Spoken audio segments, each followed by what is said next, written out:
Greetings friends, I think this is my 7th time recording this voiceover. My name is Skylar of the Wool Eggs variety. Hello my friends, my name is Skylar of the Wool Eggs variety. And welcome to this.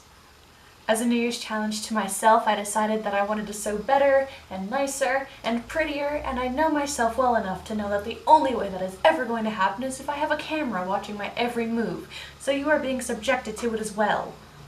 This year's first project, drumroll please, don't look at the title of this video because that is actually not what this is about. The first project this year was an Audrey Hepburn, My Fair Lady green pinafore style gown that I had some relationship issues with, so it is currently shoved in a box and we will likely never hear from it again. But maybe. I have all the footage for it. This is the second time I've recorded something over, and I wasn't happy with the first go round, so we're trying a different project. The second project of this year, 2022, is, I am assuming that I know how to put photos here. This dress, this is a day dress that is dated somewhere between 1837 and 1840, and we are going to try and recreate it. Oh God. This has the potential to be a really chunky project, so I've made the executive decision to try and film it in 2 parts. Part number 1, this one, is going to be the mock-up and all the little fiddly bits that take too long and are really annoying, and then part 2 will be the completion of the entire dress that maybe will be up in a couple weeks. It depends on how long I take to sew it, because sometimes I get distracted. I hope neither of these videos end up too long, but if they do, suck it up. Thanks. Disclaimer, this is not a tutorial. The way that I sew may not be useful the way that you sew. Instead, I would prefer if you thought of me as like an art teacher in elementary school who gives you the most vague of suggestions instead of directions. I started out by cutting out a fair chunk of muslin, grabbing a pile of different shaped clear plastic rulers and a pencil to scribble all over everything with. The main part of the bodice appears to be made of 10 pieces if we are not counting the sleeves, 2 in the center front, 2 for the side fronts, 2 for center back, and 4 that make up the bit going around the shoulders. After a hearty amount of staring at reference images, I began the first mock-up.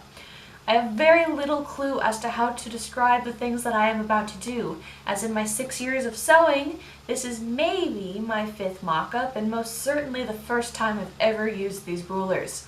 I'm not a professional and I don't think I will ever claim to be. Instead, I will now attempt a very dramatic montage with really cool classical music playing in the background, and when I say that I am now going to do this, I mean I hope that the future version of me who's editing all this has a really fun time, because that's not my problem.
Eventually I had 10 sort of cute pieces to haphazardly pin together for a fitting, which I did off camera because I didn't want you to see all of my pajamas.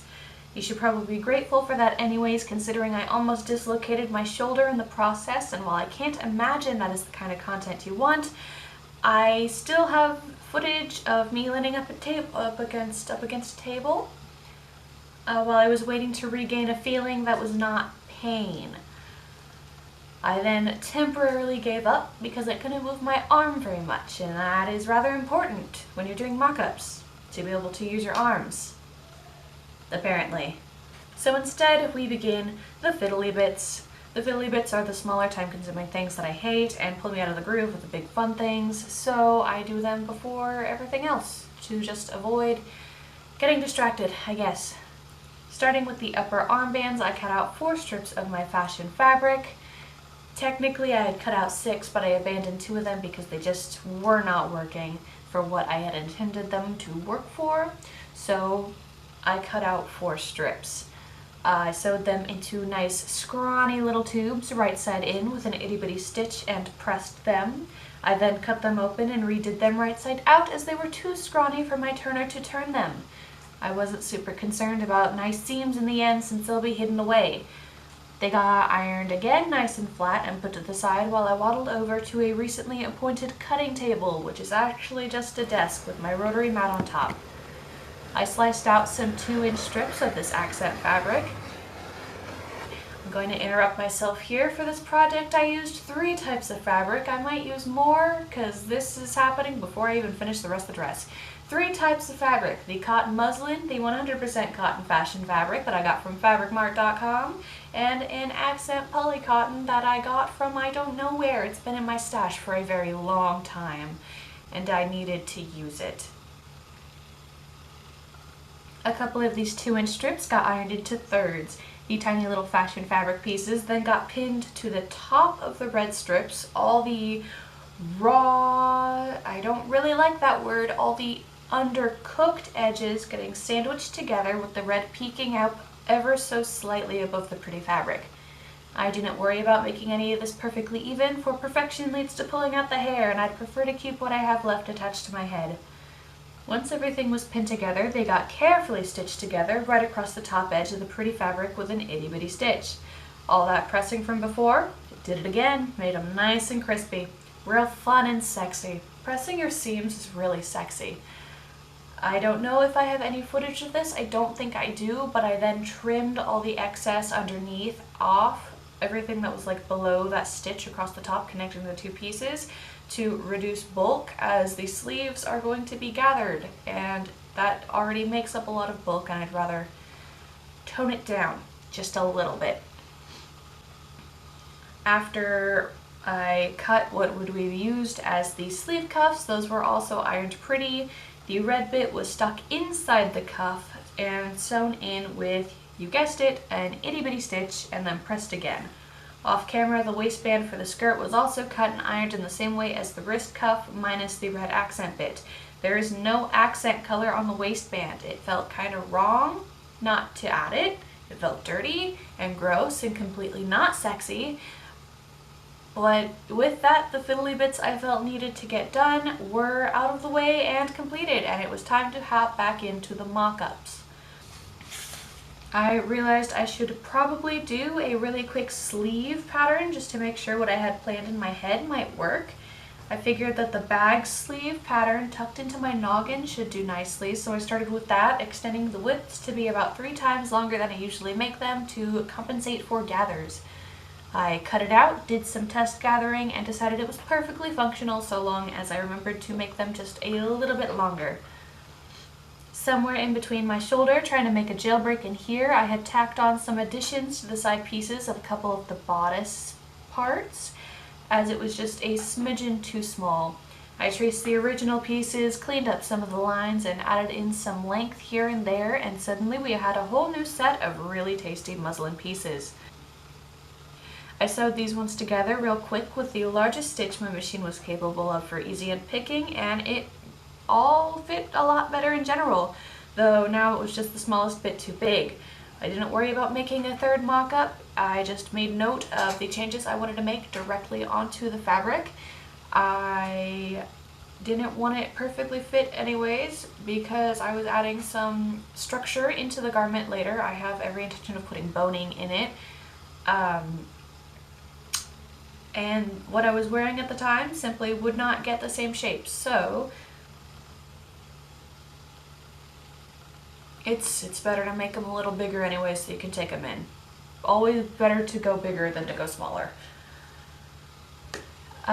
With that, all the pre-gown parts I had planned were finished, and I think it's safe to call it wraps on this first big boy video of what I hope will be several. Maybe part 2 will be up within a couple weeks, maybe not. Who knows, because I sure as hell do not.